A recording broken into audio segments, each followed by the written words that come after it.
নূরের শারীরিক অবস্থা দ্রুত উন্নতি হচ্ছে, বলছেন ঢামেক পরিচালক।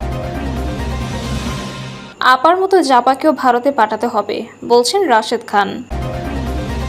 জানাবো জাতীয় পার্টির কর্মকাণ্ড নিষিদ্ধ চেয়ে লিখিত আবেদন।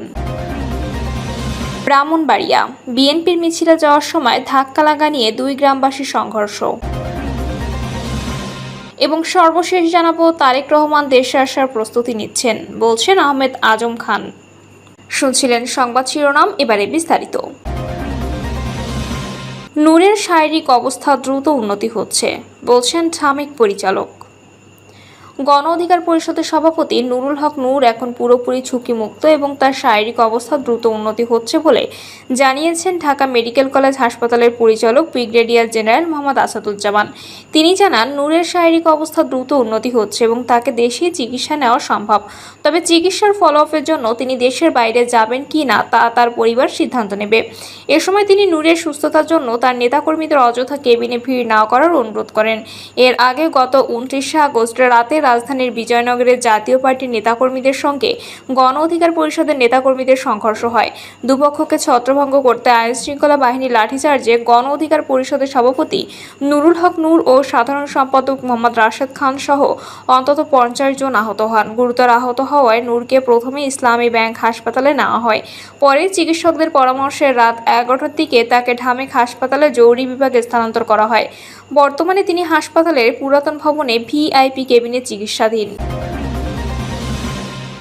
আপার মতো জাপাকেও ভারতে পাঠাতে হবে, বলছেন রাশেদ খান।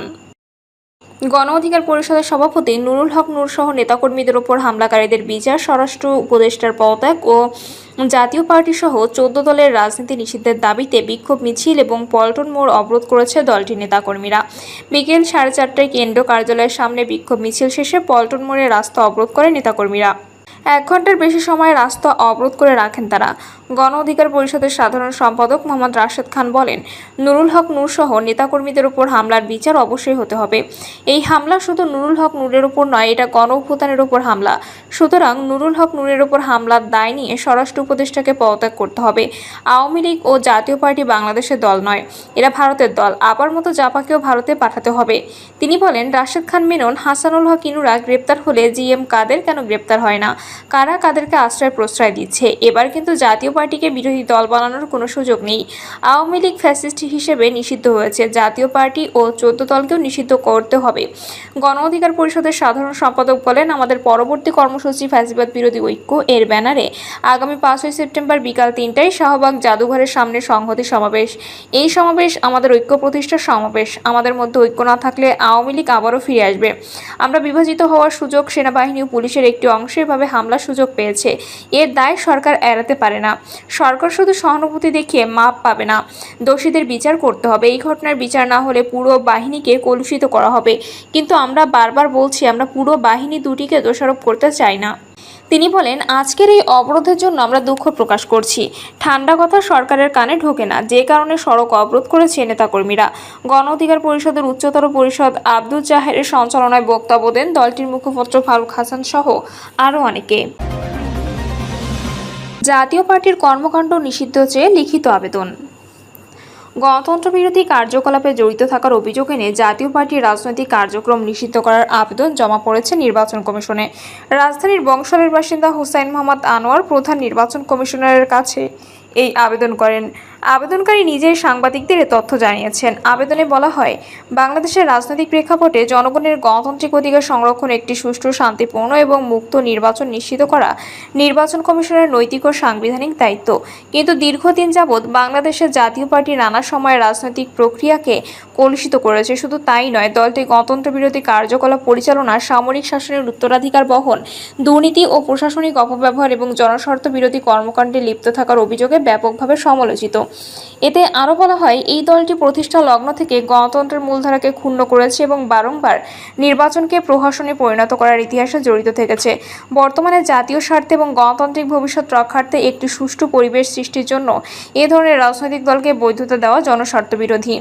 আবেদনে উল্লেখ করা হয়, গত 17 বছরের দুঃশাসনের কারণে ছাত্র জনতার গণ অভ্যুত্থানে আওয়ামী লীগ দেশ ছেড়ে পালাতে বাধ্য হয়। এরপর ছাত্র আন্দোলনের মুখে বর্তমান সরকার ফ্যাসিবাদী আওয়ামী লীগকে তার সব রাজনৈতিক কর্মকাণ্ড থেকে নিষিদ্ধ করে। তবে জাতীয় পার্টি ফ্যাসিবাদ মাফিয়া হাসিনার সব রাজনৈতিক কর্মকাণ্ডকে বৈধতা দেওয়া দোষর হিসেবে সবসময় সাপোর্ট দিয়ে গেছে। আবেদনে বাংলাদেশের রাজনৈতিক অঙ্গনকে সুষ্ঠু ও কলুষমুক্ত রাখার স্বার্থে এবং সংবিধানের আলোকে জাতীয় পার্টিকে রাজনৈতিক কর্মকাণ্ড ও নির্বাচনী প্রতিদ্বন্দ্বিতা থেকে নিষিদ্ধ করার জন্য প্রয়োজনীয় পদক্ষেপ গ্রহণের অনুরোধ জানানো হয়েছে।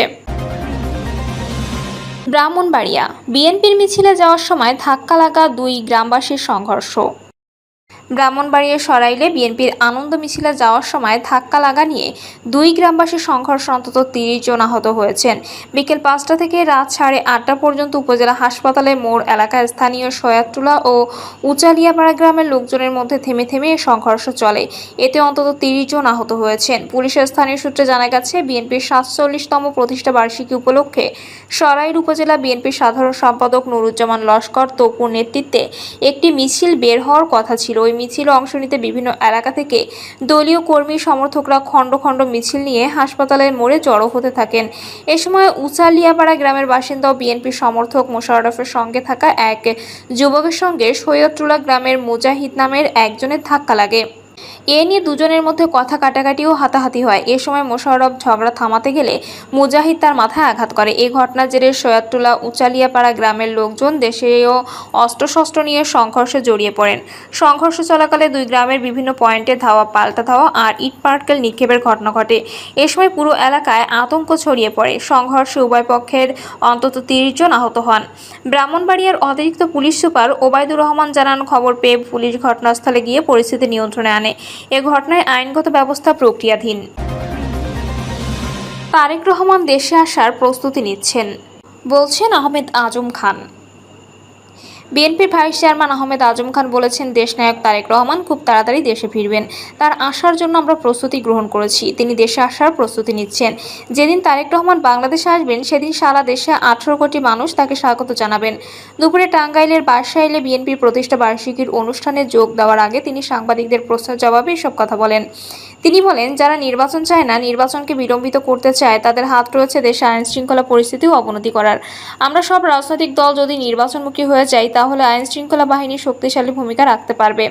তিনি বলেন, শহীদ জিয়াউর রহমান বিএনপির প্রতিষ্ঠা করেছিলেন গণতন্ত্রের জন্য, দেশের সমৃদ্ধির জন্য, দেশের গণতন্ত্রের সঙ্গে মানবাধিকার এবং দেশের মানুষের অধিকার আদায়ের জন্য। তাই আজকের এই দিনে বলতে চাই, নির্বাচন গণতন্ত্রের সবচেয়ে বড় স্তম্ভ, মানবাধিকারের সবচেয়ে বড় স্তম্ভ, মানুষের সবচেয়ে বড় স্তম্ভ। তাই নির্বাচনের বিকল্প শুধুই নির্বাচন।